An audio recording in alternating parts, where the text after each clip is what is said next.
Hey everyone, my name is Jason Filer. I hope you're all doing amazing, and today I'm going to be talking to you about Fortune and Dreams, the arrangement by Hine, performed by Sunday Night Social. We're going to be talking about this ending here. This is an amazing arrangement. The performance of it was awesome. If you want to go check out the transcription I did recently, that'll be in the description. The original video is also going to be in the description. And then, as well as those two things, the interview that I did with Sunday Night Social will be there. Please check that out. It's really cool. They were great to talk to, and they have some really cool stuff to talk about. So, I want to talk about a few specific things for this arrangement. Mainly, the way that this works when one part has a melody and the other parts are doing sort of little things. Like, there's the melody here in the bass, and then the do do do do. Here it switches words in the lead, and then do do do. And what's really cool is that, when someone is alone, it doesn't really matter, like, what kind of, like, what note they're singing, because it's just a unison, so there's no, like, legal chord. But when they're on the chords, they have to figure it out. So this melody switches between C sharp and B natural. So we have C sharp, just like a regular C sharp dominant chord on this first beat, then just B natural, nothing else. And then here we have a C sharp minor 7 chord. And then the B here, even these hold over, like these three up here hold for the full beat. So in the B's here, it's totally fine. It's just an E major triad with just, the doubled fifth, which is totally cool. And then here we have again the C sharp dominant chord. So, and then, you can say that maybe this B happens at the same time, but that would still be legal because that would just be an E sharp diminished triad, which is totally fine. It's a little weird to have the fifth there doubled, but again, it's super short for a very low period of time, so they're not really worried about that too much. Then here we have this sort of regular C sharp major triad, regular 1 5 1 3, and then when the 7 happens, it's just the 7 of the chord, so it's just a C sharp 7 chord. So that's kind of a cool thing to do, where if you have one part doing a melody, the other parts are just doing little harmony things, not actually homophonic like normally in barbershop, is to make sure that the actual downbeats and the chords are lined up and everything else doesn't really matter as much. So here a similar thing happens where we have an E major triad 1 3 5 1, and then when the B happens, the B's alone, so it doesn't matter. Here with the C sharp minor chord, and then we have this D coming in a little bit early for this chord right here.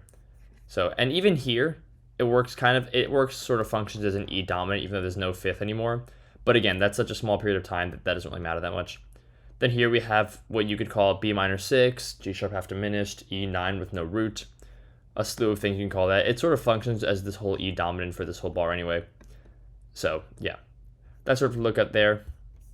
And then going over here, happens again a little bit differently because we have this D natural, which leads to this fully diminished chord, which is great, and then the B natural happens not with anything else, so that doesn't clash with anything. And even if it did, that would be totally fine, and this chord would just be a similar thing as here, which is actually the same. It's just that I wrote this as an E sharp because it's more dominant, whereas this one, there's the D natural, so it's kind of diminished sound more. So let's go over here. It happens again, very similar in this bar. And then let's go to the end over here. So this is a really, really, really cool thing that barbershop arrangements do very, very often, which is they tag out the ending. Obviously, there's tags in every barbershop arrangement, but specifically tagging it out, meaning the melody is done, and then we gotta say, okay, hold on, let's do the melody again to actually end it. So, for example, we have, I'm thankful to say, I've got a fortune in dreams, and that should be the end of the melody. But no dreams put away, and we gotta sing fortune and dreams again here. Sorry for the red notes and whatever, that's sort of the formatting stuff, and it thinks that this is too high for people to sing. It's obviously not. So, the way that they did this was, instead of landing on just a fully, just regular major chord here on dreams, he chooses to make it a dominant chord and then walk down here to the 6 dominant, using 7 dominant, flat 7 dominant, and then the 6 dominant. Just a bunch of dominant triads, dominant 7th chords, which then lead back to the 2, and then 5, and then 1. Very common in barbershop. That's sort of like the whole point of barbershop originally, is just to go around the circle of fifths. So here we have what's mostly 2 dominant in general, with some little modulations inside here. 5 dominant in general, which is where it lands here. There's other chords here, G7, and then this F sharp 6, basically, because of what the melody does. and then we land on the 1. And then we have to say, okay, how do we get back to the 2? Of course, it's with the relative dominant of the 2, which is going to be the 6, the G sharp dominant chord. Landing on the 2 here again.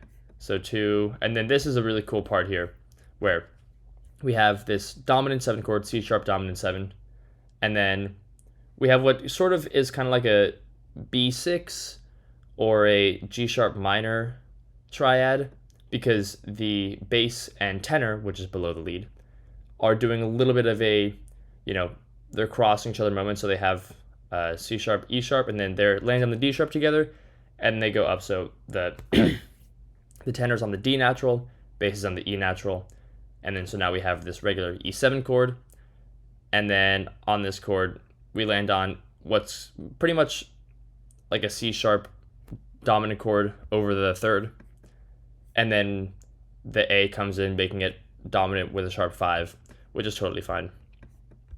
And then going into the end here, we just have this regular tag where there's a post kind of, and then it has a little deceptive thing. You think it's going to hold for the entire time, but it's not going to hold up for the entire time. It's going to go down, hold in this high B, which he sings beautifully. It's amazing. You should check it out. I don't know why you haven't yet. If you're here and you haven't listened to the actual performance, it's really awesome. So very common. How are we going to get some D naturals in here? That's sort of the whole question. In maybe not, but many barbershop tags, we're all in major for the whole song, and now all of a sudden, boom, there's a minor sound. Borrowing from the minor key, usually lots of flat 3s and flat 6s, often flat 7s as well, to get you to there. So this is sort of the pivot chord where we have, actually I feel like this is really the pivot moment when we land here on this B minor 6, because we have B major, this is a whole B7 thing, and then we have G major, A major add 9, G major, and then we have, of course, the G sharp at the top, so we have a B minor 6. And so at this point, we're kind of in the more minor sound. And then the bass has a real post going to the end. And now we have C sharp dominant to E dominant, and then to this B9 thing. You think it's going to go right to the root, and it's going to be done, and it's going to be it. You're going to have no more issues, no more tension at all, but no. We have this dominant 9 chord, which then resolves upward to the higher version of the final major triad. So instead of it just ending on 1, 3, and then 5, 1, which would be F sharp and B, it's 1, 3, flat 7, 9, going up to 1, 5, 1, 3. So just some super cool stuff here. Again, check out the original performance if you haven't yet, the original video or the transcription. Check out this interview I did with Sunday Night Social, and check out all their stuff. I have links to them, watch them sing other things. They're really awesome. They actually were featured on the new Lady Gaga album on the very first song called Good Morning. They have a little feature moment, and they're featured throughout the song, so definitely check that out as well. I hope that you enjoyed this, and I hope that you have a wonderful day, and I hope I'll see you later.